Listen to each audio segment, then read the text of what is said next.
Hi guys, welcome to the Father and Glorious Son. Well, we was going to stop this.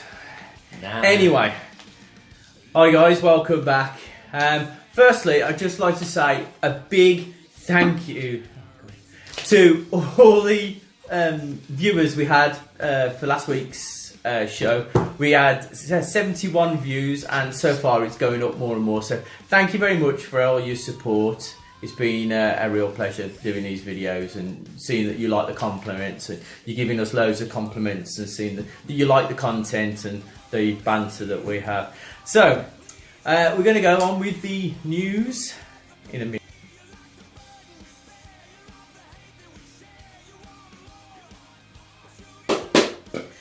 Hi guys, welcome back. Here's the news, the wrestling news so far.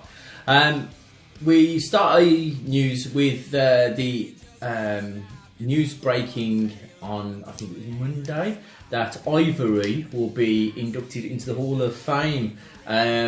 One of the huge, you know, through the Attitude Era, there was a lot of women who like sort of came into the wrestling, and they were some of the leaders in female wrestling. If you talk to anybody who knows the Attitude Era, Ivory, Trish Stratus, Lita, they were with all the names that like sort of come foremost to everybody's like sort of lips. So for her to be inducted into the Hall of Fame, it's well done to her. You know, it should have came a long time ago because she is excellent, she is brilliant. If you want to see some of the highlight reels, go to the network, subscribe, $9.99. Subscribe to the network and you can see all of the matches, or go onto YouTube and you might find some of the highlights there. Yeah, it's great to see another another wrestler be inducted into the Hall of Fame. It's shaping up quite well at the moment for the Hall of Fame. It's not. I think it's a night or the day I think before it's now because it used to be Saturday, but because NXT is Saturday, will be Saturday. It's Friday night, Saturday night, and then Sunday night. Or WrestleMania is a whole week of it. Yeah. You know, if you go there Monday, a lot of people do Monday to Monday, or even like sort of start off with like, you know, Monday, go all the way through up to like sort of Smackdown. Yeah, I know people have done that, and God, that's a long weekend. Yeah, there a lot of partying. Definitely. So moving on to the next bit of news, which has just recently came above. Obviously, it was a couple of months ago this happened. The issue with Rich Swann and how he was arrested over the physical harm of his girlfriend.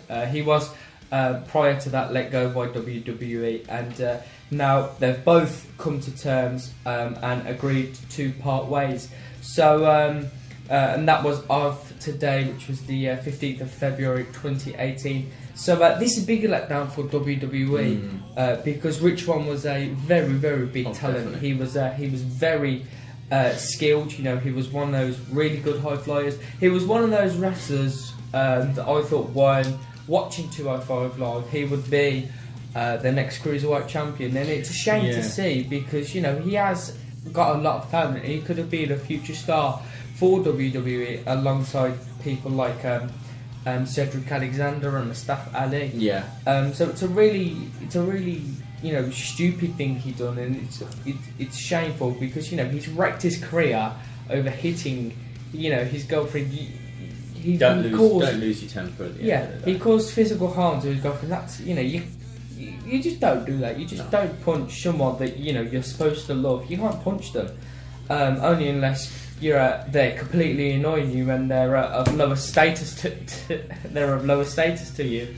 But yeah, so that means Rich Swann will be no longer a WWE signed wrestler. Where does he go next? He could go to NXT, maybe Japan. I don't think like NXT do much with. Sorry, not NXT, TNA. My mistake. No, yeah, TNA. They'll probably go like sort of there. I don't think he'll be sticking around. He might even go to New Japan. Yeah, that's what I was thinking. Ring of Honor, possibly they might have him. I can't remember where he come from. It's probably Ring of Honor, because most of their wrestlers have come from Ring of Honor over the years. But yes, it's a shame. But like you say, at the end of the day, they suspended him, and then like sort of they've both decided to part mutual ways. Yeah, it's only the right thing to do. Yeah, definitely. You know, the WWE do not want to have a problem that could escalate in the future, and that's what's happened with likes of Brian Pillman, who like sort of ended up killing half his family because of loss of temper, drugs. Wasn't that down to concussion? It was concussion. It was like sort of obviously drugs and and that's quite similar. Well, that wasn't quite similar, but quite similar is the Enzo Amore thing. We're still waiting on an update of that, but it seems like he will just leave WWE, whether he's been sacked or because obviously you're having this cruiserweight revival. Yeah, the cruiserweight revival, and Enzo's not there, so.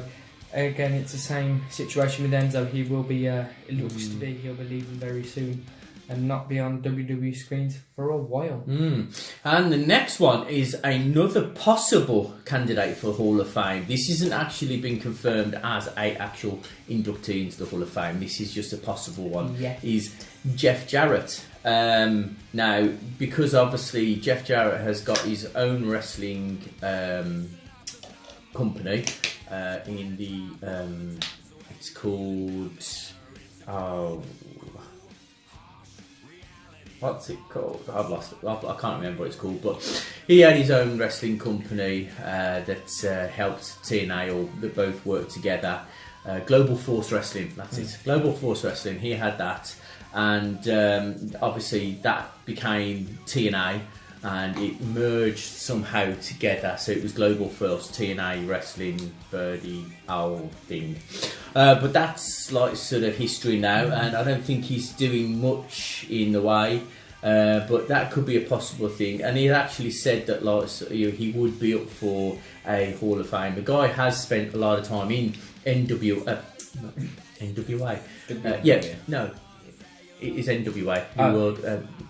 NWA. I always get NWA and NWO mixed up. But he's been in the NWA. His father has also been inducted into the Hall of Fame, I think. And he's also done a lot of work with the WWE, WCW, and then went back to the WWE during the Attitude Era. He was Double J Jeff Jarrett, where he was this like hillbilly country singer, and then he came back in just as Jeff Jarrett as a normal person. So yeah, that would be good, nice to see him as well, because I think the Hall of Fame is a way for old wrestlers, or not old wrestlers, but wrestlers who have fallen out of grace with the WWE. Can then turn around and like sort of come back and spend a couple of days like getting a bit of time with the company. So yeah, it's nice to see. It's like a little send off, and it is good to see because they were working for WWE at one point. So it is like a little commemorating. It's a little memory of the stuff they've accomplished in WWE. So the Hall of Fame are always great nights, and it seems, like I've already said, the actual night is shaping up to be a good one. Yes, and that was the news for this week. Like I say, we only picked 3 items of like what we think is decent news and news that we think is viable. Actual real news, not fake news. We don't want to get strung up by YouTube for putting out fake news. So we'll come back with our weekly Raw review. See you after the break.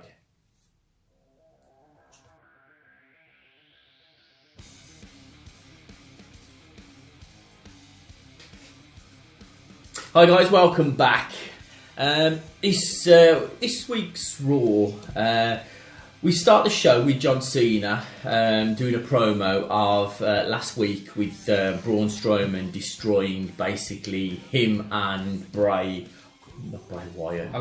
Elias. God, this is supposed to be your bloody review, and I'm not knowing everything. And John Cena really.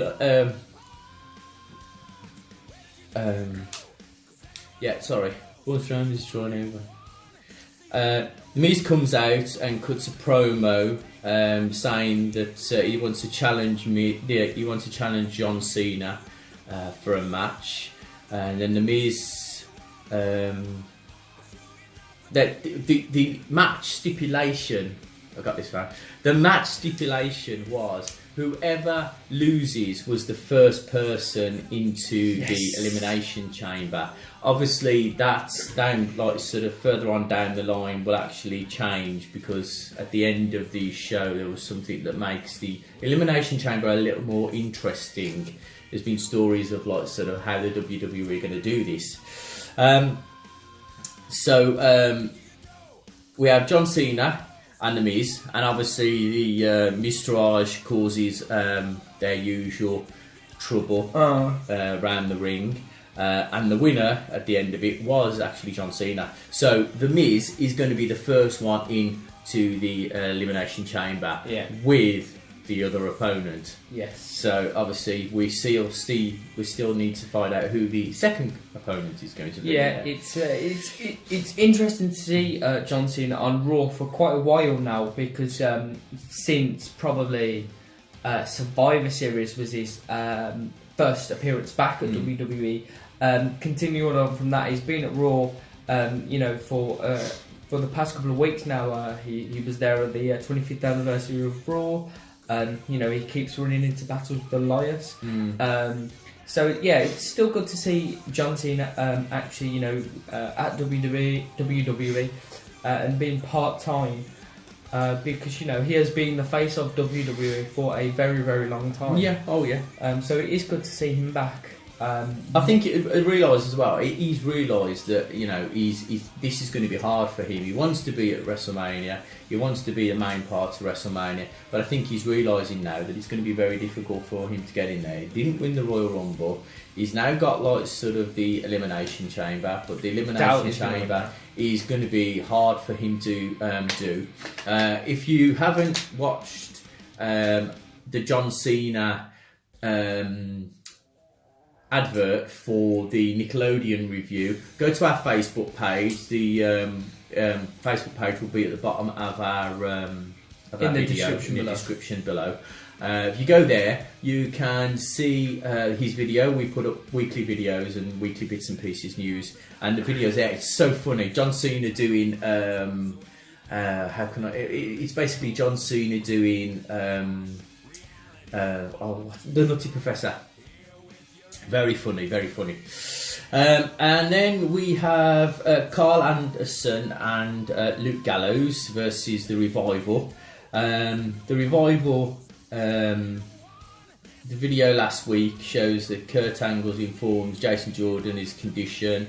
Kurt Angle tells us that Rowdy Ronda Rousey. Try saying that. I had to sort of say that so many times. Rowdy Ronda Rousey. But I can say it first time. Probably. Go on. What is it? I see you can say it. No, I don't Rowdy Ronda Rousey. Rowdy Ronda Rousey. Yes. See, first time, easy.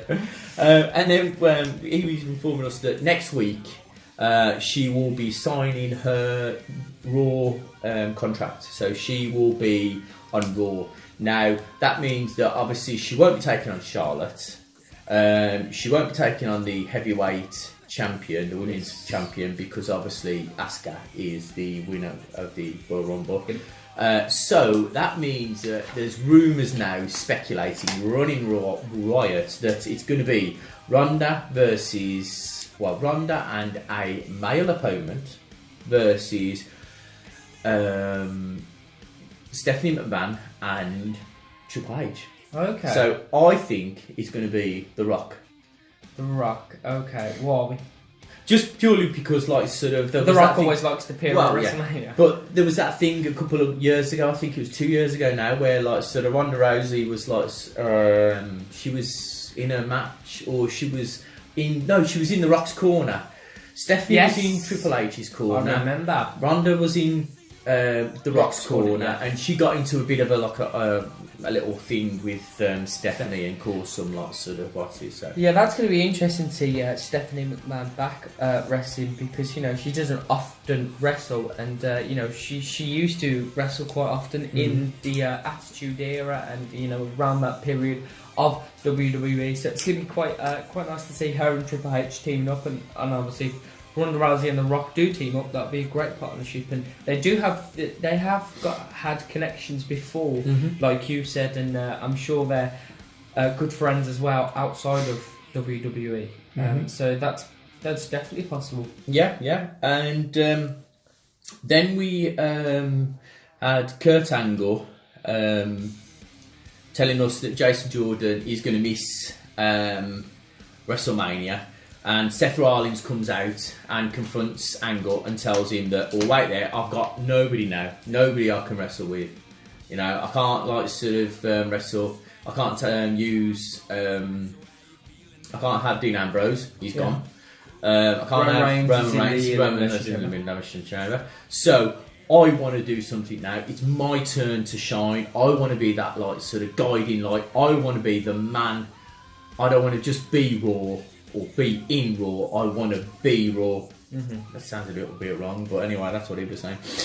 So, of course, he was then added to the fatal. I think it was the fatal 5-way match, the second chance fatal 5-way. It was a 4-way now because he's been put in it. It's now a 5-way. So they've added an extra person to it. That was the main event that finished the show. So then we had Seth Rollins, Sasha Banks and Bayley. She carries on. It seems to be that this feud is going to carry on now, and it is going to become something like we've been saying. These two deserve to fight each other. They are good friends out of WWE. So I think they will do good together. I think it always works better when two people are friends with each other because they know their style. They've spent quite a long time in NXT together, wrestling as a group and against each other. So they should be quite good. Sasha Banks and Bayley remind me quite well of Seth Rollins and Cesaro. They're very good friends outside of WWE and did spend time in NXT together. So it's gonna, it does, like you said, it improves the matches and it gives that extra bit of realism and the way you want the match to go will go because of how well they know their other person are wrestling. So it will be very interesting to see the match. I hope it comes to a heat of WrestleMania. Yeah. That would be good. Yeah. No, I don't think any of them are going to be doing anything because they're not going to be in there. So it would be good. They're not going to be in the Elimination Chamber, I don't think. Don't think. Or is one? They are. No, they are both in the Elimination Chamber. Yeah, they're both in the Elimination Chamber in the women's one, but I think they'll keep that for. Yeah, they could have the Elimination Chamber. That could be the proper, wood in the fire, and then it could be Sasha Banks wins it because Little Miss Bliss, Alexa Bliss, she's actually in the chamber with the belt. So whoever wins that wins the belt. So it could be that one of them wins the belt and one of them then goes on to WrestleMania to take it from them. So Bayley, the hometown girl, gets the win. So as soon as we found out it was her hometown, that was it. I knew straight away. I thought that she's going to lose it because they always have the hometown loser. But no, she actually won it. And after that, Nia Jax comes out and basically does what Nia Jax does best. Destroys them. She's like the girl version of Braun Strowman. Yeah, she is. You've got the big Braun Strowman. And now you've got them in the mixed match. That would be amazing.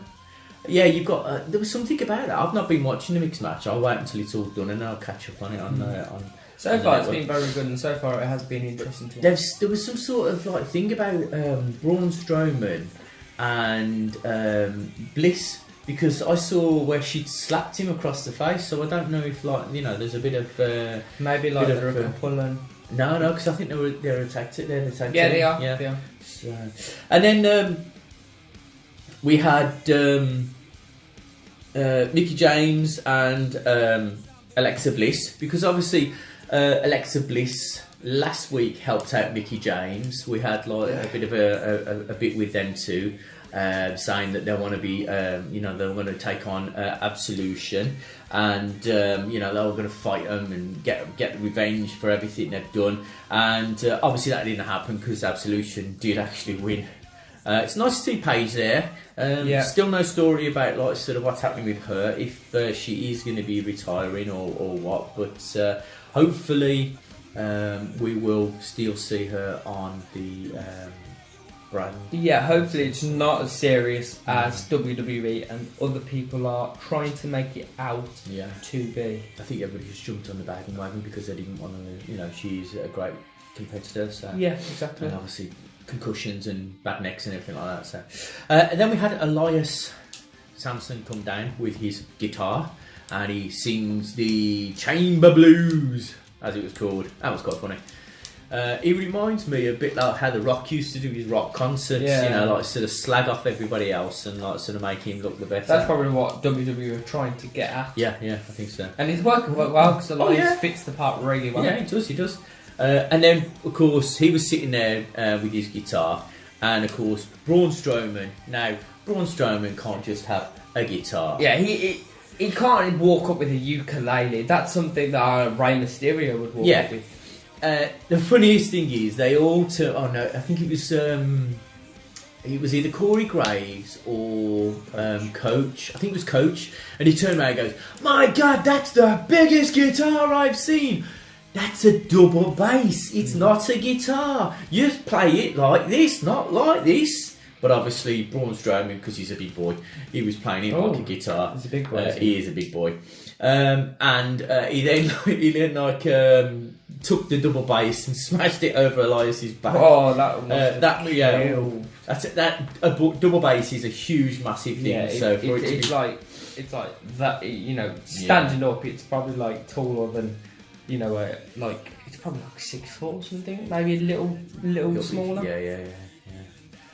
And then we had Cesaro versus Roman Reigns, and then Roman Reigns obviously caught him with the spear for the win, making Roman look good.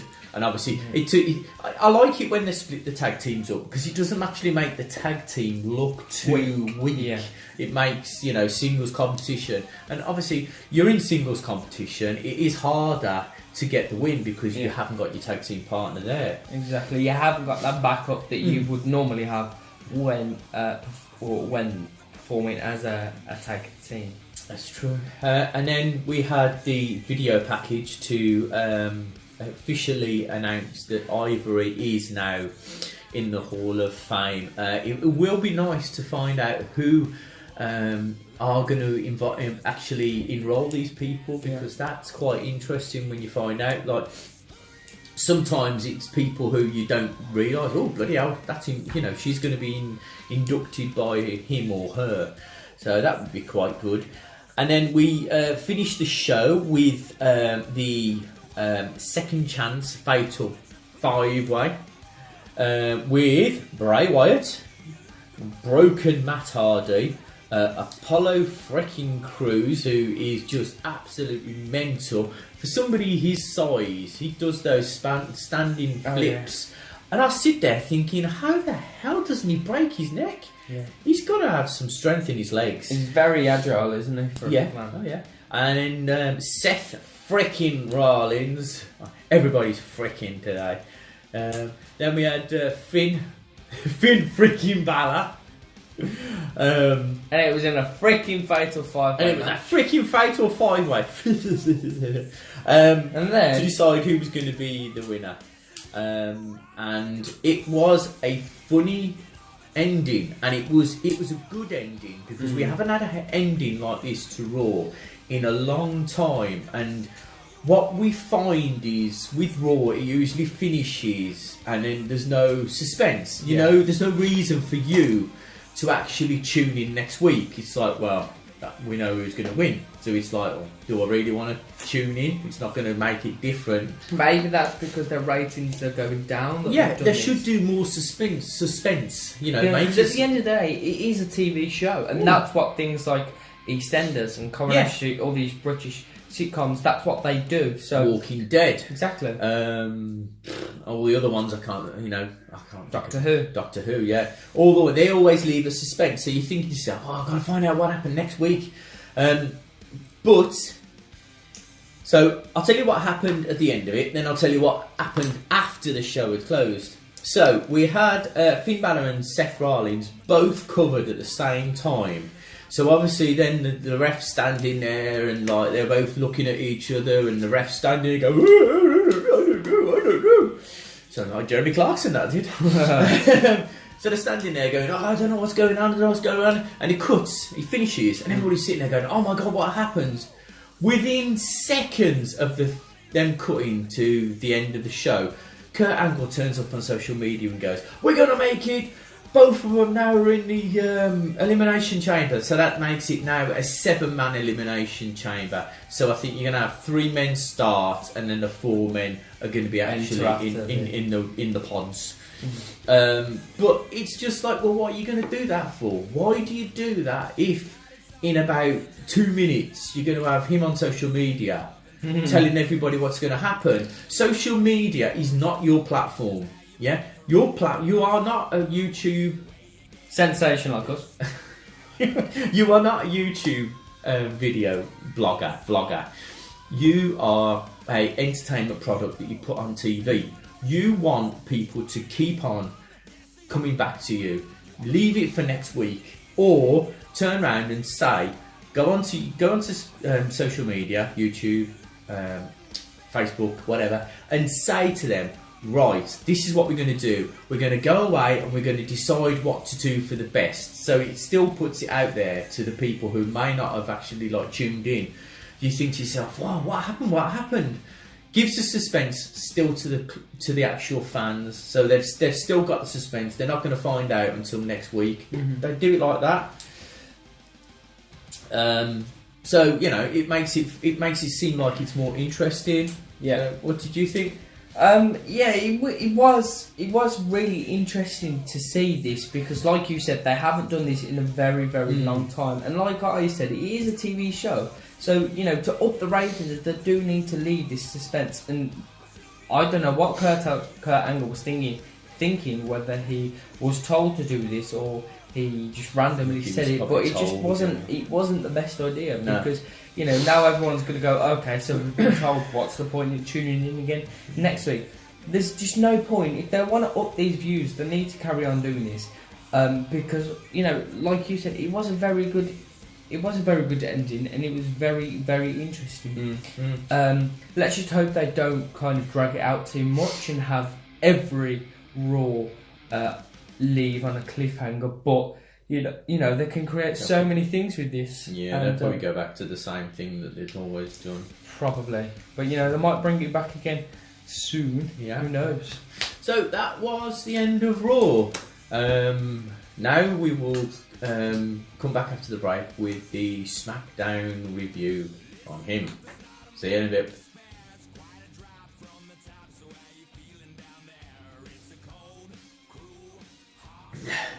Hi guys, welcome back. We're going to go into the Smackdown review. Yep, take it away. As I've just spilled everything over me. Clever me. Anyway, take it away. So yeah, let's take him away. Take him away. Excuse me. Anyway, let's swiftly move on to the Smackdown review. So this week was a very interesting week of Smackdown. There was a lot. There's a lot to talk about and a lot of interesting points. So this week we started the show quite differently to most shows, with Dolph Ziggler coming down to the ring. Obviously he returned to SmackDown this week, which we spoke about last week. So yeah, we said last week the show was supposed to start with Dolph Ziggler versus Baron Corbin for the chance to be placed in the WWE title match at the SmackDown exclusive pay-per-view Fastlane. Yes, thank you for that. Which at the moment is involving AJ Styles, Kevin Owens, Sami Zayn, and the other two people, which we will get onto. So yeah, this was a bit weird because Baron Corbin didn't show up. So we were left in suspense of why Baron Corbin wasn't turned up. I like actually how the commentators covered for this, because one of them, I think it was Corey Graves, turned around and said, "This is how clever Baron Corbin is getting in the mind of Dolph Ziggler." That not just saying, "Well, he's not turned." What's going on? Maybe we should go backstage and have a look. Exactly. So it was very clever. By Graves there, big up Graves. I know you watched the videos. He DM'd me last night. The cameras did eventually cut backstage to Kevin Owens and Sami Zayn, and it showed them beating up on a big bold Baron, which he's trying to get his revenge on, but that didn't work too well, and he got beaten down on, and then we have. And then both of them go down to beat up on Dolph Ziggler. So Dolph Ziggler gets at the ring and he runs up to Sami Zayn to try and protect his lover Baron Corbin, which again doesn't go very well, because then you have Kevin Owens come and rescue his lover, Sami Zayn. It's a load of lovers this week on Smackdown. Love is in the air. Yeah. It's Valentine's Day, that's what it was. No, it was actually Tuesday. It was Valentine's Day on NXT. And then after that, Baron Corbin was on the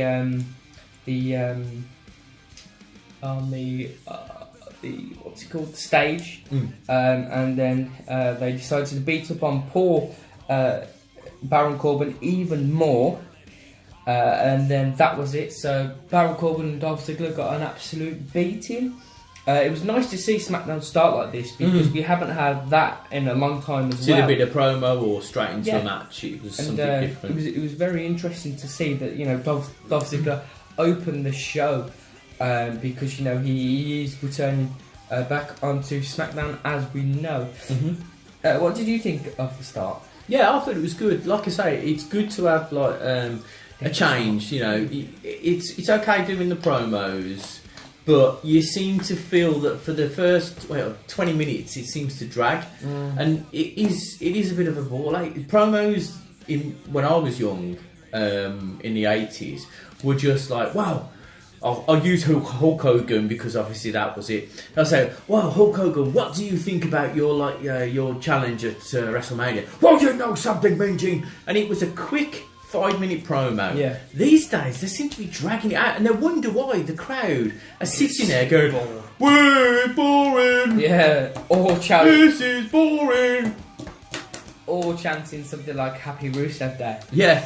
But this was quick, it got it going, and it got the crowd excited into that first couple of minutes. It was, wow, this is something different, so it was good. Yeah, so after that we had the Riot Squad come out, and it was Sarah Logan versus Charlotte. But obviously, as we know, Charlotte, she does have her accomplice, quite like Sarah Logan in Ruby Riott and Liv Morgan. Hey, I remember the name. So Charlotte brought Naomi and Becky down for the support, and then Charlotte wins with a natural selection, which was really interesting to see. Yeah, because last week she used the figure eight. Yeah. I will call it the figure eight. I'm not going to call it the figure four into the figure eight, because it only takes 2 seconds to bridge up to it, so it's a figure eight in me. So they use the natural selection, so it's good that she's actually moving it. She's not just using the figure four and then that's it. So it is quite good to see that. Yes. So after Charlotte winning the match, which it seems like Charlotte's getting her revenge. Charlotte, Naomi, and Becky are getting their revenge back on the Riot Squad. So because of the beatdown we had earlier in the show of Dolph Ziggler and Baron Corbin, there was a match made by not Daniel Bryan, by Shane McMahon, which let Baron Corbin and Dolph Ziggler get a chance to be in the Fatal 5-way now, obviously, as we know. So it was Kevin Owens versus Baron Corbin and Dolph Ziggler versus Sami Zayn. The Sami Zayn and Dolph Ziggler match happened later in in the show, which I will talk about soon. So if Baron Corbin and Dolph Ziggler both win, both did win, they will have a chance at the Fastlane match, which I already said. So Baron Corbin, the Baron Corbin and Kevin Owens match finished with Baron Corbin taking the win with End of Days. It was really an end of day for Kevin Owens and Sami Zayn.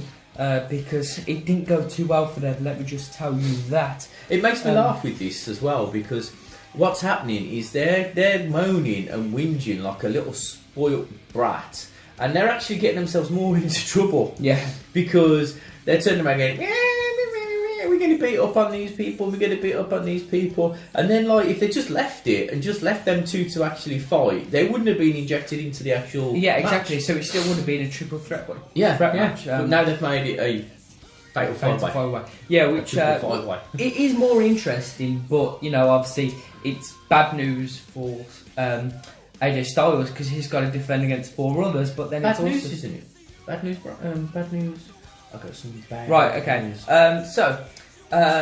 As I was saying, it's bad news for AJ Styles, and it's also not great news for Sami Zayn and Kevin Owens. So, moving on, we had the glorious Bobby Roode, just like me. You know, he must watch me or something. So, yeah, moving on.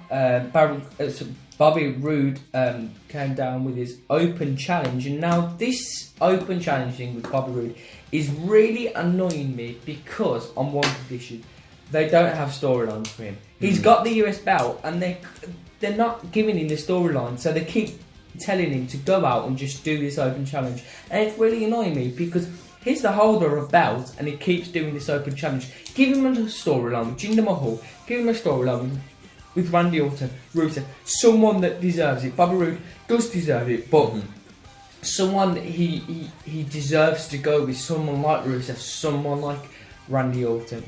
What's your thoughts on this? Oh yeah, definitely.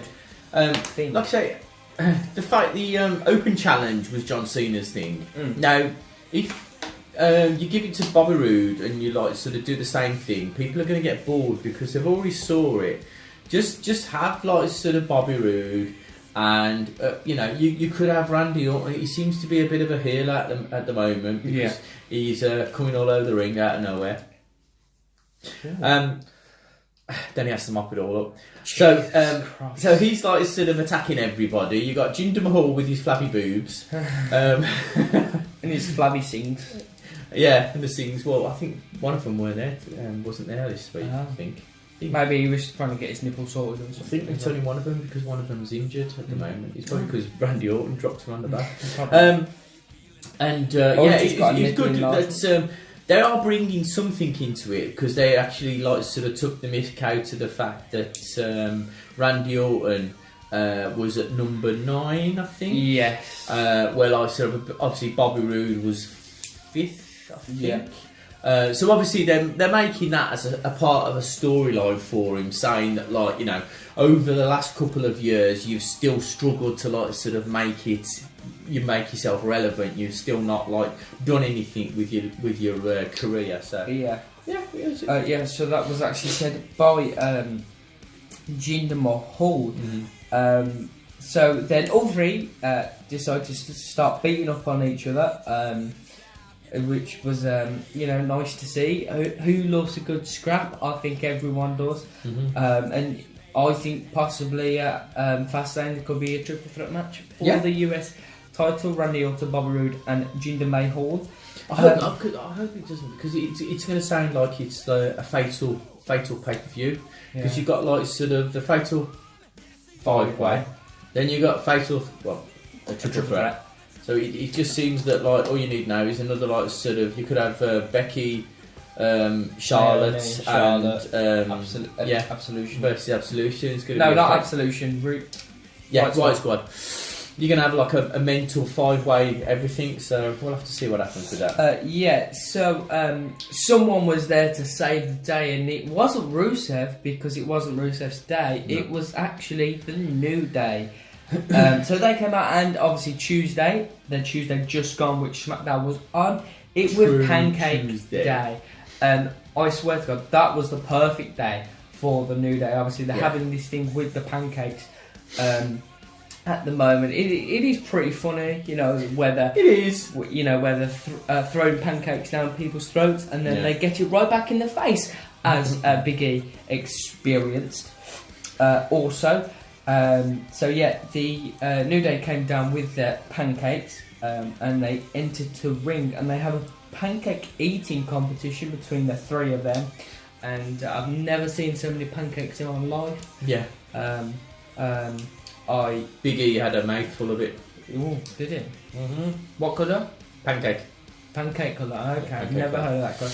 Anyway, moving on. This brought out Shelton Benjamin and Chad Gable, the American Alpha, still yet to win those SmackDown titles. Yeah. Looks like they might be going a little bit heelish. Yes, it does, and I think it will fit them better. Yeah, better.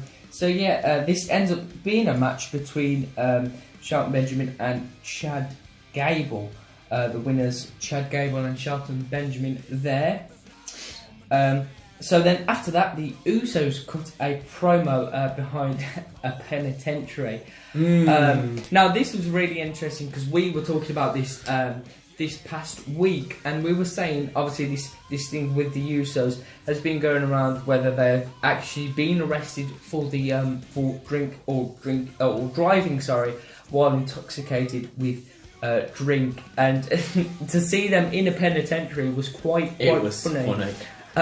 Whether it was a mistake by whoever writes the scripts for SmackDown, you know, I think they're pushing the boundaries a little bit more now. Yeah, you know, I don't know why they've done that. I think Vince was probably... Yeah, he must have been... Triple H has thought, yeah, get him in there. Yeah, he must have not been watching too clearly or not paying too much attention to the Usos. So yeah, that was very interesting. So we had the Usos cut that promo, and then we had the Bludgeon Brothers, the two big, destroyed the TV set completely. So it looks like soon enough the Bludgeon Brothers will be next to the Uso Penitentiary. They will enter and either win or lose. Enter the Usos Penitentiary. Oh my god. I'll tell you one thing. This is going to be funny because when you're in prison, right? How would you know? I don't know. I've just heard. When you're in prison, they always say that like it's sort of you become someone's biatch.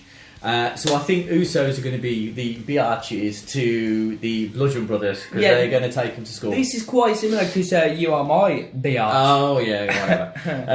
And it was good because you actually saw the TV smashed as they was on the screen. So it looked like you was looking and through the camera. Yeah. And then all of a sudden you saw the smashed glass, and then like you saw the Bludgeon Brothers there. So that was very good promo. Really like that. It's different. The actual Bludgeon Brothers were standing in front of the TV and not at the side of the TV looking at it like that. So that was a good thing as well. They made it very true. So this brought the main event, Dolph Ziggler headlining SmackDown, which was interesting. Yes. His first match back, and you know he's in there before Baron Corbin, he's in there before Kevin Owens. So it's good to see because it looks like Dolph Ziggler will obviously be sticking around with WWE for the next 2 years as he signed his a new contract. So yeah, we had this Dolph Ziggler versus Sami Zayn match, of which we was talking about earlier, for the chance for Dolph Ziggler to enter the fatal 5-way or 4-way at the time, but now fatal 5-way as we know. So this was an interesting match because if Sami Zayn didn't win, it didn't really matter because he would still have been in the match. But if he did win, he was still in the match, but Dolph Ziggler wouldn't be in the match. So it was a little bit confusing, but to finally grasp it, you knew what was going on. So it was good to see. Obviously, Dolph Ziggler wrestle again, and then the win goes to Dolph Ziggler. So it looks like we have a fatal 5-way for Fastlane, which would be good to see. Will AJ lose the belt? I don't think so, because you're still going to have this Nakamura thing. But you said something different a couple of days ago, didn't you? About AJ Styles, whether he will actually lose the belt. I think he could lose it and then regain it in a show like later on, and then like because I don't know, it's hard to say. There's a reason why Ziggler's come back. I don't know if he's been given some like extra duties. I think they might have said like, you know, why don't you come back and we'll put you in the main event of that your title. So maybe they might give it to Dolph Ziggler. Possibly, because he didn't think he was going to win the US title. Well, yeah, and he won that. It might be a big surprise. So yeah, after that was the main event, like I said, and that was the end of the show. So yeah, thank you for the Smackdown. Listen to the Smackdown review, and we will come back after the break with the NXT review with our friend Dale. See you in a bit.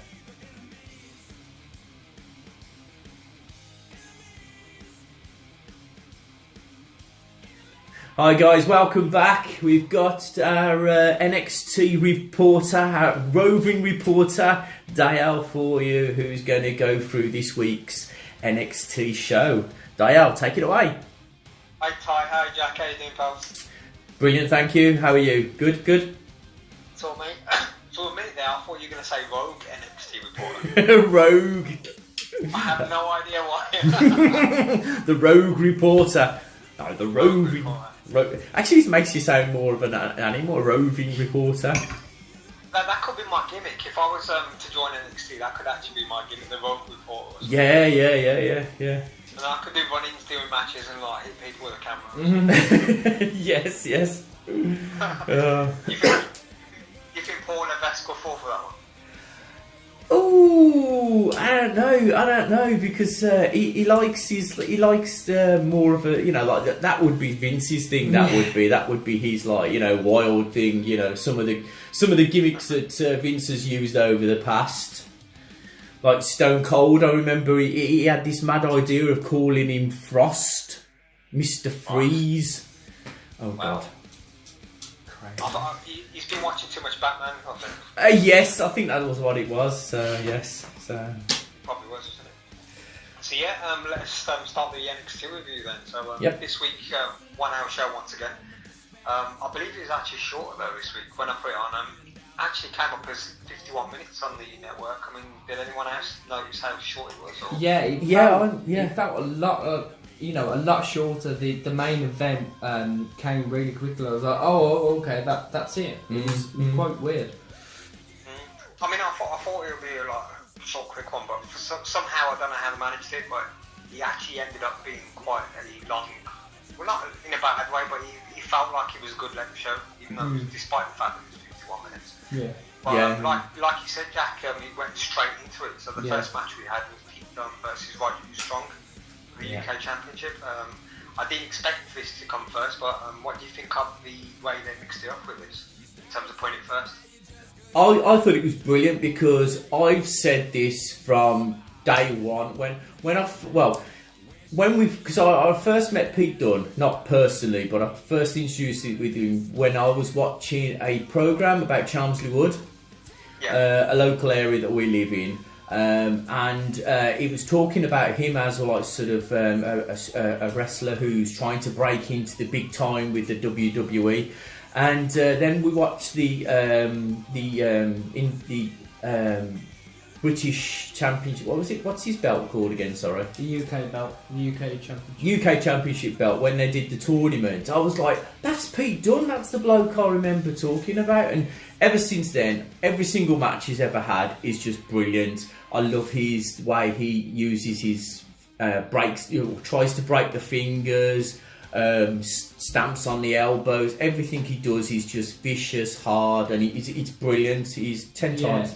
It's really nostalgic in that way. He really reminds me of, a hard-hitting wrestler.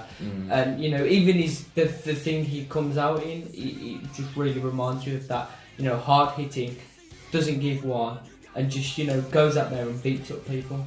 Yeah, so I think to start the show it was good because he got everybody, all the American fans just screaming his name. Yeah. There was. That's why they should bring him into NXT, I reckon. Well, or Raw, Smackdown, whichever.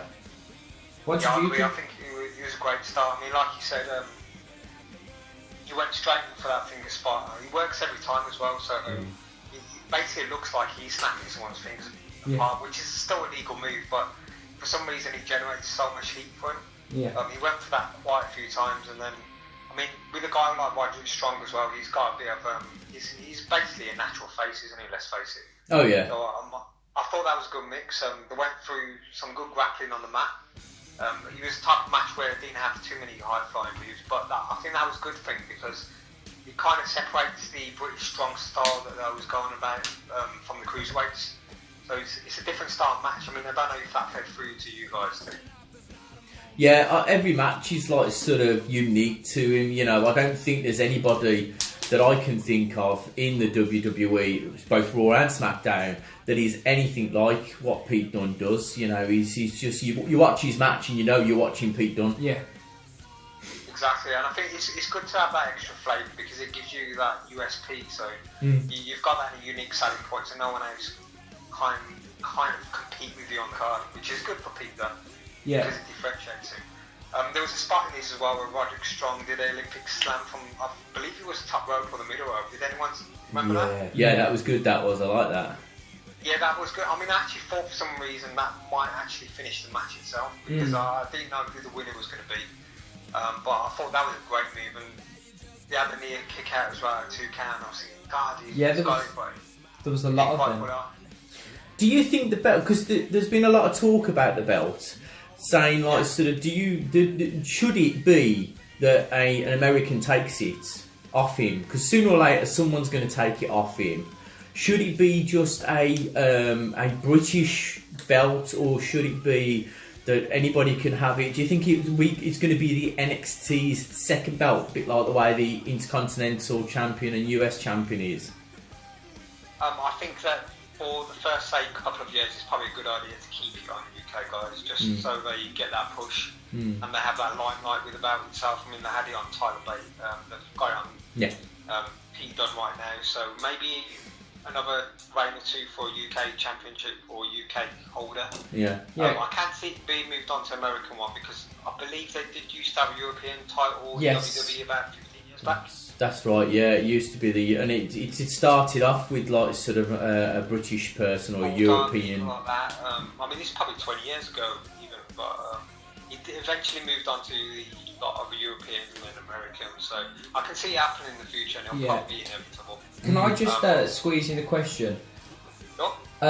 Do you think if they want to get Pete on a full-time WWE contract, do you think he will be made to drop the belt, or do you think he'll be allowed to take it up to NXT and have that second belt? That depends on where they move him on. Say if he goes on Smackdown or Raw, he'll probably drop the belt. Yeah. For sure, and then that belt will more than likely remain on NXT, I'd say. That's probably the best placement for it. If you move that title up into the main roster, it'll probably get lost. And never have a champion. That's very true. It'll just become. Well, look at the Intercontinental and the US title. Half the time, that's kickoff show belt. Exactly. They throw that in the kickoff show. Sometimes it's good to have a title not appear too much as well, because I think that does a lot for it, rather than have it defended in useless shows all the time. Or like you said, Daya? Yeah, can you hear me? Yeah, suddenly you dropped in. Yeah, I thought I dropped off too, but I'm back with you. But yeah, so that was the first match, and then Don eventually goes over with a bitter end, which is his finisher. So I thought that was a great, correct thing to do. Obviously, then he lets Roderick Strong move on to another program or even another show like 205 Live, as he's appeared on recently. Yeah, that would be great good. opening to the show, I'd say. Yeah, it was good. Brilliant opening. Like I said, everything that Pete Dunne does, I sit there loving it because one, he's British, two, he comes from our area. Exactly. So it's good to see like sort of a guy from Birmingham make it good. Even when Tyler Bates won it, it was like brilliant because obviously he's a West Midlands guy, from Dudley. Yeah, it's so funny to hear their accents as well, because obviously we're so used to hearing the American accents, and then when someone gets on the mic that's from England or that's from Birmingham, their accent's so weird, that doesn't sound like. But No, 100%. I mean, even when the Regan said from Birmingham, England, you're like, wow, kind of thing. Yeah. Look hard to believe, but good start to the match. We then move on to a recap they did again for Almas versus Gargano. They're talking about the segment last week. Nothing much really going on with that, but I think they'll probably just match for next week. It should be a good one. I'm looking forward to that as well. Definitely. So just a reminder, if Gargano loses, he has to leave NXT. Yeah. Do you think he will lose? I don't know, because It's tough to call, isn't it? Yeah, it's like if he loses, he could move up, go to either Smackdown or Raw. Or if he wins it, he'll probably like sort of lose it the following week, sort of thing, or the next pay per view maybe. I don't think he'll keep it for too long, but it's one of those where it's 50-50 booking, isn't it? Yeah. It's not straight down. I mean, he's going to win this easily because you've heard something that's gone on. So yeah, it's like you said there, it's going to be a fantastic match. I can't wait for it. You know, the match they had at Takeover was brilliant, and there's going to be even more stakes on the line. You know, Gargano's NXT career is going to be on the line, so you know whether he wins the belt and is still an NXT superstar will be interesting. Maybe it could be a disqualification, which means he won't win it and he will still stay at NXT, and obviously Almas will still hold the title. But yeah, that will be a great match to watch next week. Yeah, I think regardless of what happens, you could probably expect at least a half an hour match out of this. Yeah. I was thinking about this the other day actually when I watched NXT, but I do believe that once previously they have done a match which has lasted more or less the whole show. yeah, I remember that. Wasn't it the women's? Didn't they have a 30-man Iron Man match? They did. That might have been a takeover. I'm not sure, but I do remember maybe for some reason I'm thinking Samoa Joe, but he literally went for about 45 minutes because it was the whole show.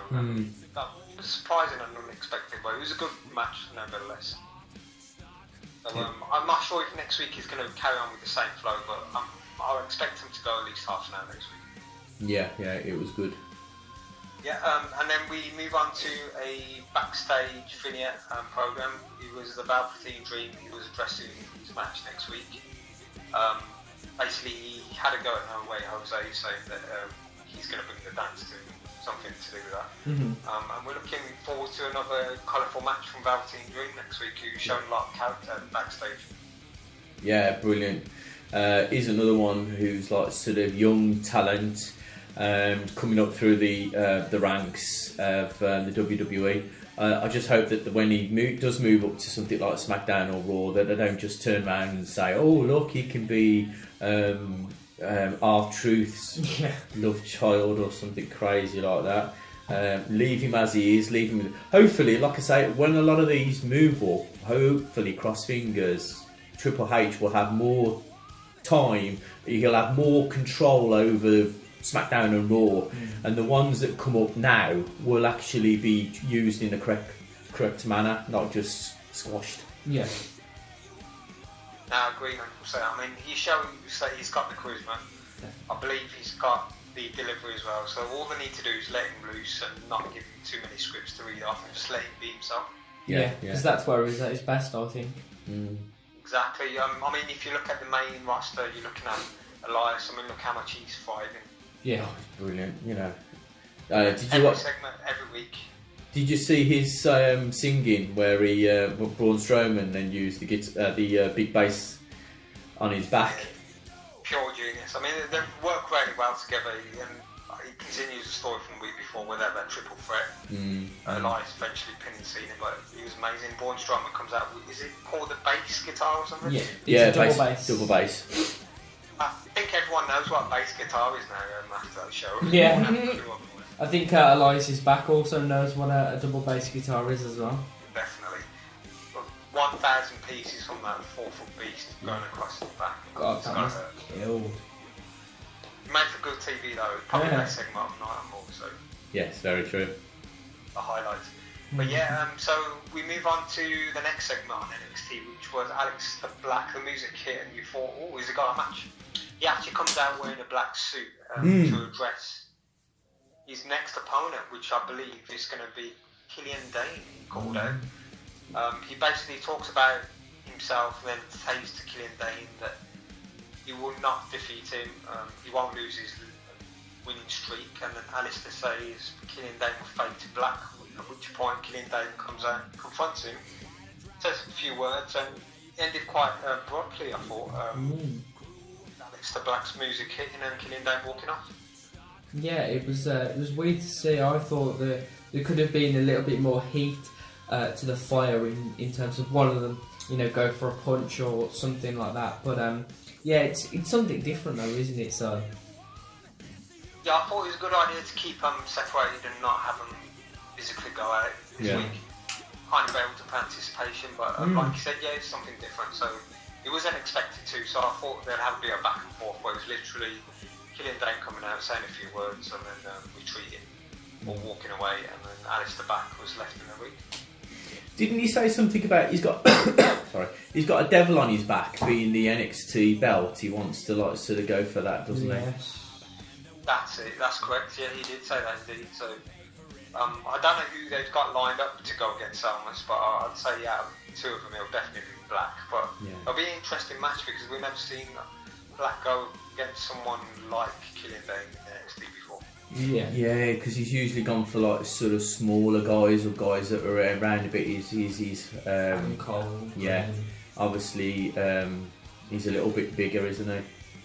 He's bigger. I mean, he can move around like we said last week. He's got good athletic ability, but it's very interesting to see how they're going to approach this match. Are they going to build Killian Dane to be the devil stroke monster that he looks like, and is Aleister Black going to just be kind of nonchalant and just put him to one side and just be as confident as normally is and quiet and just hit him with a black mass and finish him off? So it's a difficult one to call that, but it'll be good.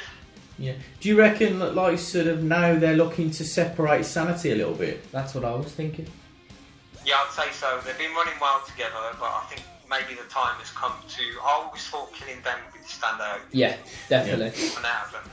One thing if you notice, one thing I don't want them to do is for Killian Dane to go and wreck a chance for Sanity, because they've done that so many times with the likes of the Shield. I just want Killian Dane to go up to them and say, listen, you two can do it on your own. I want to move to a singles, because it doesn't always have to be like that.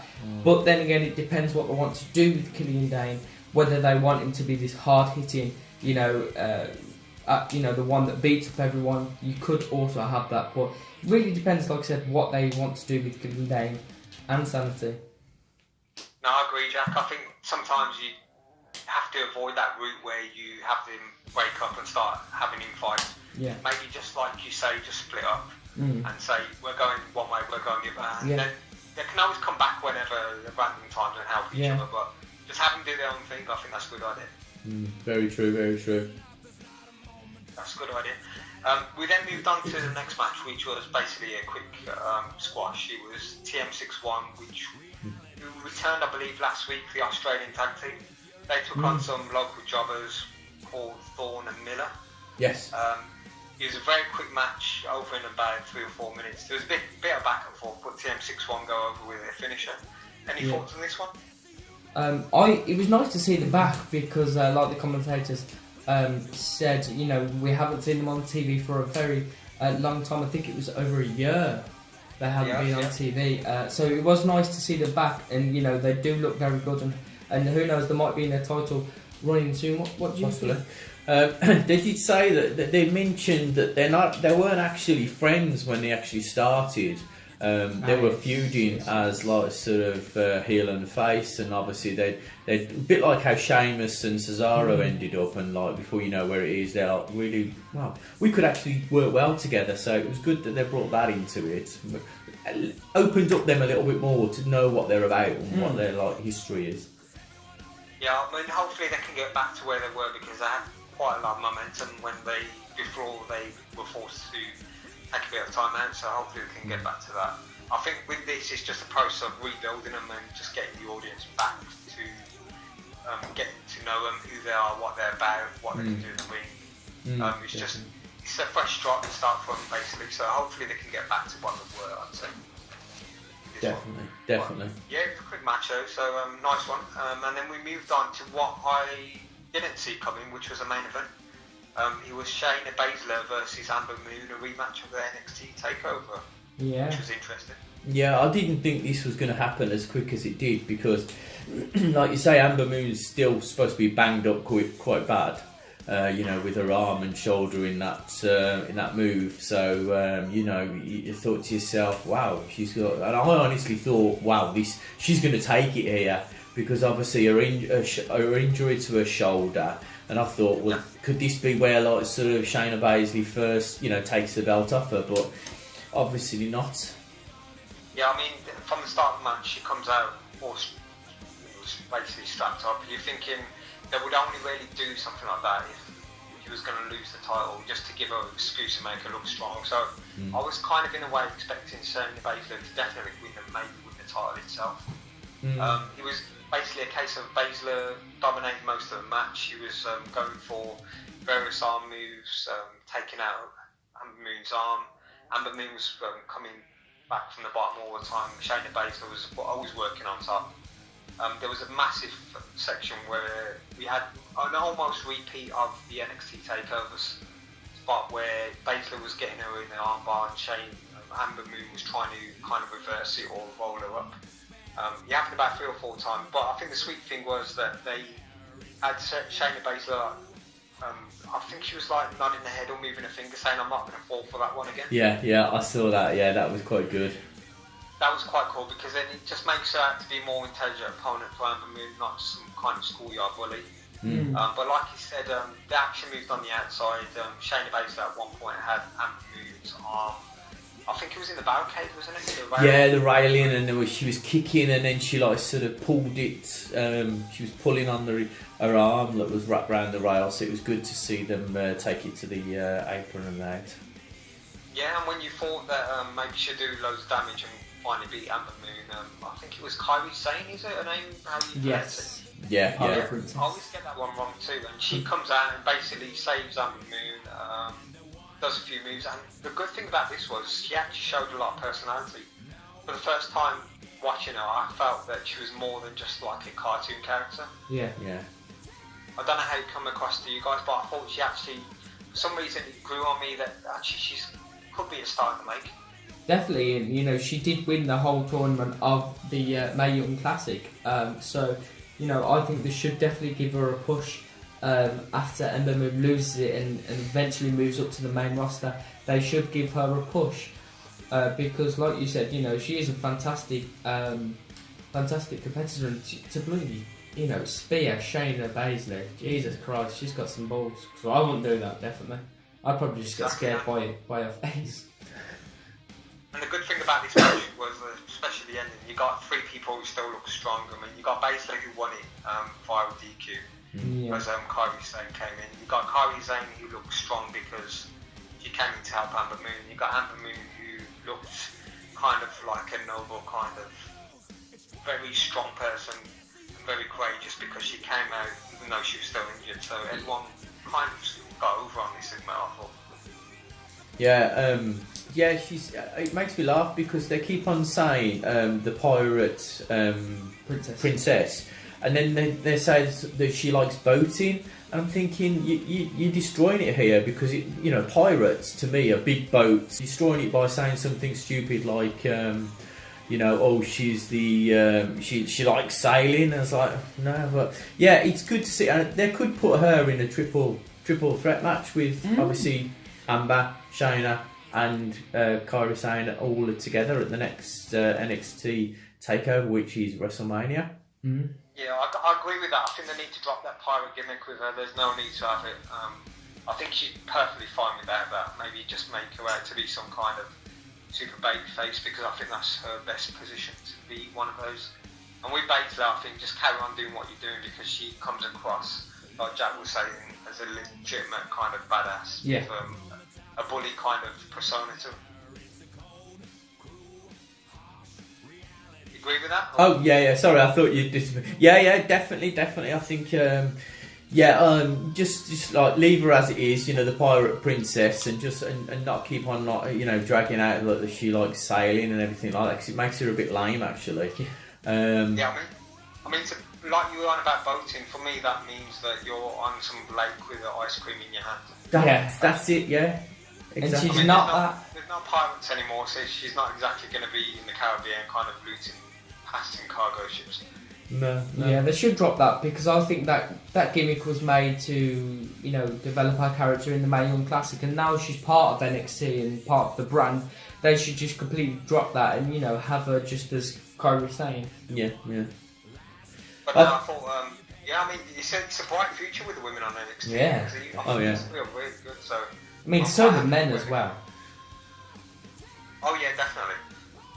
I mean, if you consider where we were about a year and a half ago when they called up the likes of Samoa Joe, Finn Balor, and then everyone was saying it's all depleted with NXT. Yeah. They've done a good job building it back up where you kind of care for the characters and the storylines every week. Yeah, and that's why, and that's only because I think Triple H is in full control. I think that's why it's like that. I mean, we were talking about Roderick Strong earlier on. I mean, he might even end up in 205 Live. Yeah. And even Gargano, because of the size of him, I mean, I'd say he'll be a really good babyface on the main roster. Yeah. But you could even expect him on 205 Live because, I mean, it might be a case of Triple H taking some of his buddies over. Yeah.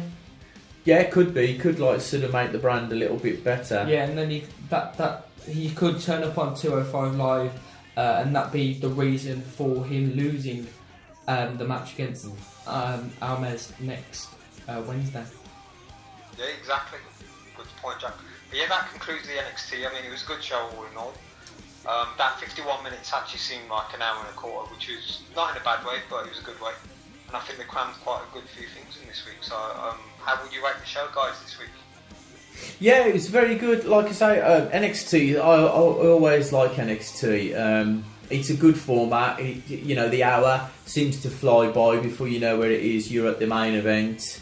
We've always said that I think, like, especially with Raw, Smackdown is okay with 2 hours, but with Raw, 3 hours, you're sitting there and like, oh my god, it's still like sort of 2 hours to go. With NXT, it's quick, it's the hour, it's fast paced.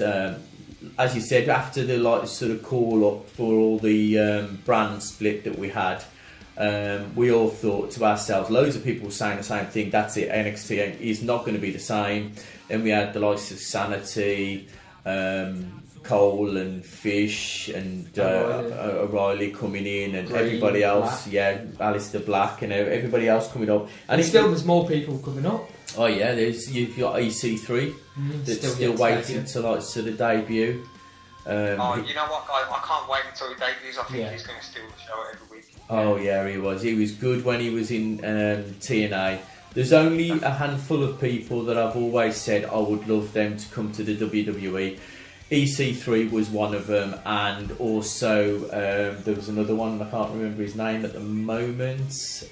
He's still with them. I think he's there. It's the one that sounds like The Rock, I can't remember his name. Eli Drake.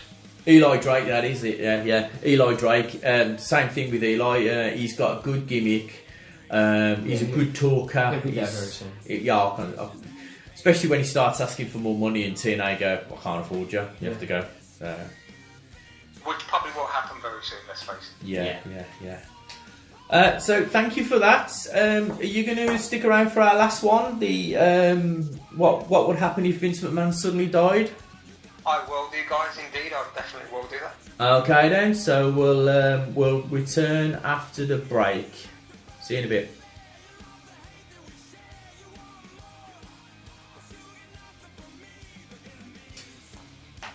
Hi guys, welcome back. Right, so the last part is a thing we've been doing is over the which we haven't done in quite a long we haven't done time. it because we've had so much going on with like sort of all the pay-per-views that happen. Is what would happen if Vince McMahon suddenly passed away? We did one a couple of months ago. If you look for the videos, you'll be able to see it. And this one is number 14. No nostalgia acts. They are still on the line. So so obviously we all know that like Vince likes bringing back the heavyweights and the older guys like Brock Lesnar, Kane, Goldberg. Yeah, we've witnessed this a load of times, and it's good to see because you know, all these legends that have built up WWE, it's good to see them back. But is it getting to the point where people are getting too sick of it? Yeah. Oh, interesting. Because obviously you've got to think to yourself, you've got somebody like Kevin Owens, who for the last, well, I know he had the belt just before this happened, and it was, you know, he was building himself up as like sort of this heavyweight champion. You know, they was putting time into him. Then Goldberg came back, and it was just pushed to the side. And I think that's one of the reasons why Kevin Owens was so angry with the company himself, because Goldberg came in and just put everything on hold, really. Oh, do you think that kind of derailed it? Yeah, because it's one of those. It's good to see the nostalgia acts come back. Don't get me wrong. It's good to see the likes of The Rock, John Cena come back. But when they're interjected into a main event or a actual like sort of serious match, it feels to me that everybody else would be pushed to one side, and I feel that's wrong. You know, they should be used. No, they should be used as just a nostalgia act, one off. Come in, do your little bit, then go. Look, just with like Jericho is. Jericho comes in, does a little bit, and then goes. Do a Royal Rumble. Yeah, he pushes like sort of an act. He might like sort of push somebody who's just coming up. Have a rivalry with, you know, someone. Kevin Owens for starters. Obviously, they had the Kevin Owens rivalry. Yeah, and then just disappear after a bit. Yeah. What do you think of this nostalgia act? Do you think it's a good idea? I personally think it's a good idea.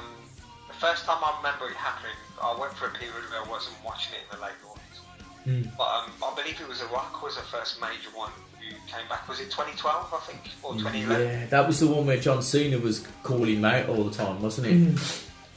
I think that was the first time it came back, and the reason why I think it worked so much is, number one, it was The Rock, so he's always going to draw eyes back into the product. But he made a lot of money for WWE, and I think from that point on, when they brought The Rock back, I think it was a 2-year gap, and then it was Batista after that, 2014, I want to say. Yeah, but like I say, with Batista, he came back, and everybody was going, "Oh, Batista's back, Batista's back," and then like within, I don't know, 4 months, 3 months of him being back, people were booing him because they were getting bored of it. I think that was booked in the wrong way, and I do feel sorry for the guy because he's supposed to be really nice in real life. Yeah, exactly. I think it was WWE, the way they pushed him as, like, I'm going to win the Royal Rumble, I'm going to do this. I mean, The Rock would never get booed, so his return was actually successful. The Batista one, I agree, I think he was getting booed far too much, and that was because of the way they booked him, and they were trying to press, was it Daniel Bryan at the time? Yes. He's probably the biggest natural babyface they've had in, what seems to be like Stone Cold Steve Austin, I'd say. So, Batista was always going to get booed in that situation. If they did it again, I'd say maybe debut him after WrestleMania, having feud with someone who basically the fans didn't want to see, maybe someone like Sheamus or John Cena or Randy Orton, and then get him over that way. But Batista, I think, was just bad luck, and that didn't work at all. Yeah, definitely. So, do you think if Vince suddenly died, do you think these nostalgia acts would completely die out, or do you think Triple H and Steph would actually carry on the legacy and, you know, keep bringing these... The legacy, I like that. Legacy, because obviously they're Triple H's. It was called the Legacy. DiBiase and that's it. Yeah. The Legacy. Yeah. But that had nothing to do with Triple H. That was Randy Orton. No, I know, but God, he doesn't know his stuff. Anyway, would they carry on this nostalgia act, or do you think it would completely die out? I think they would, because if you think about it, in say 10 years' time or 5 years' time, if once John Cena's walked away and he's been away for about 5 years, bringing him back will create a lot of buzz. But that's dependent on the roster they have at the time. If the guys who are currently here are doing it and doing the job properly and bringing in the money, then there's no need to bring these guys back. If they're not doing it, then you do need someone to come back. Yeah. I think there's always a place for nostalgia acts. Don't get me wrong, but I always feel that like sort of there should be just like I say before, one time come in, do a bit of a spot with someone else who you're trying to like sort of give a bit of a rub to, and then they should you shouldn't have these people take away championship titles for people who have been there. You're looking at people who have been there 12 months, knocking out shows, possibly twice, 3 times a week with the house shows, and then somebody comes in who goes, oh, I'm going to take the title off this person, I'm going to hold the title for so many months. Look at Brock Lesnar. We don't even see the title on Raw. Yeah. We could say we haven't got a heavyweight title because in theory we haven't. He turns up probably 3 times. Yes, he's a big draw, but I still believe that, like, it's, you know, or hopefully after WrestleMania that belt will be off him and he'll go to UFC, because that's the news now that he's off to UFC. Yeah, I mean he's. No, you go. I was just going to ask you guys, I mean, am I the only one who wants Brock Lesnar to lose that title? Yes. I'm saying. Same. I want him to lose it because really I think now it's been too long. How can you drag it out for so long now? Like, you know, Brock Lesnar, again, it's this fact with the nostalgia act. He's good, and, you know, he hypes up the fans, but it's gone on for too long now where no one... Where, like you said, you don't even see the belt on Raw. Your main belt's not even there. The only belt that's on Raw is the Intercontinental belt, and the Miz is bombing that. Why don't give it to the Miz? Because the Miz is there, because he's got the belt. It makes the Intercontinental belt look like your main belt. Yeah. If you was just like somebody who's picking up the product for the first time, you'd say, "Oh, well, is this your main belt?" Yeah. Because you don't see it. No, I agree. I think the Miz should be the Universal Champion. I think he'll be good in his hands. He'll defend it literally every night, and I think that's good for the product. Talking about the Universal belt and Brock Lesnar actually losing it, who would you prefer out of the whole roster to win the Universal belt off Brock Lesnar?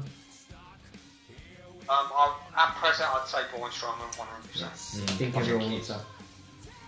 It's got to be. I mean, he steals a show every week, especially like the last few weeks with Elias and John Cena. I think he just needs to push him. They can't wait too long, otherwise he's going to start being kind of watered down too much, which I'm quite scared of. But I'd say you definitely have to push him to the top right now. Do you think the Miz is also in contention for it as well? Oh yeah, definitely. I was speaking to my mate about this the other day, and I thought we were saying how good he is on a mic, and I think he definitely deserves another run. It's probably been about 7 years now since he last had it, when he beat John Cena at WrestleMania. He definitely deserves another shot. I think he's done more than enough to warrant it and deserve it. Gotcha. Oh yeah, he's definitely like sort of a brilliant. The guy just makes everything he touches is golden. His promos are golden. It's like I said, we said on the show that when he was first there, he was the reality star on like sort of reality program, and they turned round and everybody was going, "Oh, you're not going to make it. You're not going to make it." He's one of the biggest. I think he's one of the next biggest stars on the WWE, especially Raw as well. Yeah.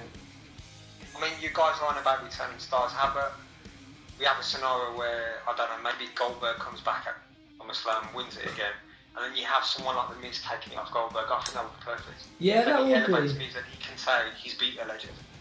Yeah, that would be good. That would be good.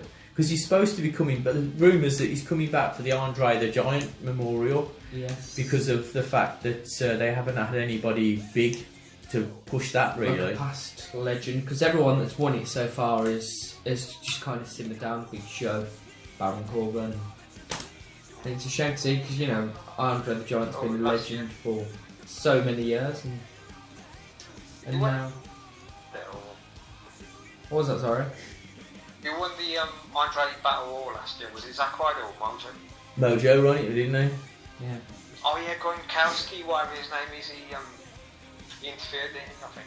That's right, yeah, and for the last couple of since that, only recently he's broken away from Zack Ryder, and he's become more of a person on his own. So obviously he'll be getting a push hopefully the next couple of years or so, or months. Hopefully he'll get some sort of thing at WrestleMania. Yeah. See, now we mentioned Gronkowski. I think that does more damage to wrestlers than returning legends or like older gimmicks. Yeah. If you look at who was it a few years back? Was it Wayne Rooney who slapped down Wade Barrett? Yes. Yeah. It was ridiculous. They shouldn't have done that. That's a very Vince McMahon thing to do, isn't it? Yeah. Try and get other stars involved from other things. It was funny to see, but it was just pointless, really.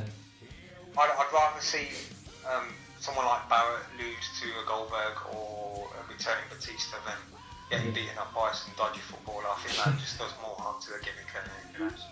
Yeah, definitely. All right then, I think we'll call that a night. Thank you very much for your insights. You're welcome, guys. Thank you for having me on again. No, it's a pleasure to hear from you. And to you too. And in all of your NXT wisdom. Yeah, mine is my legacy wisdom. Okay then, so cheers for that, and we'll see you next week. Sweet.